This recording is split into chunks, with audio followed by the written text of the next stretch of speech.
Akalar, Xorazmda navbatdagi Cobalt-imiz olib keldik. Ko'rishinglar mumkin. Mashinamiz yil 2021-yilgi Cobalt avtomobili. Ko'rib turibsizlar, juda ham qattiq urilgan.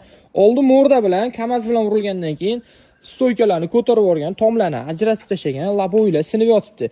Eshik obshkalarni ham holatini ko'rib turibsizlar, bukilib ketgan, bakovalar osilib yotibdi. Salon holatida airbaglari o'tmagan, lekin torpedka bilan sidinani qisilib qolganligini ko'rib turibsizlar.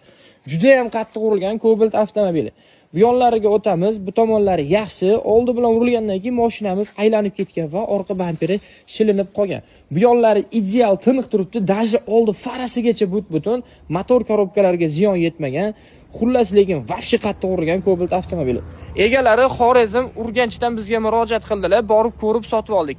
Butun O'zbekiston bo'ylab, vodiy, voha bo'ylab pachoq mashinalar sotib olamiz. Bemalol murojaat qilinglar, pastdagi nomerlarga aloqaga chiqinglar. Pachoq mashina topib bersanglar, $100 dan $200 gacha suyunchi puli beramiz. Bemalol murojaat qilaveringlar. O'zingizlarni ehtiyot qilinglar, pastdagi nomerlarga aloqaga chiqinglar. Bu Cobalt'imizni o'zingizlar kommentariyada izohlab qoldiringlar. Udari qanaqa va necha tezlikda urilgan bo'lishi mumkin. Xullas shunaqa akalar, charchamanglar.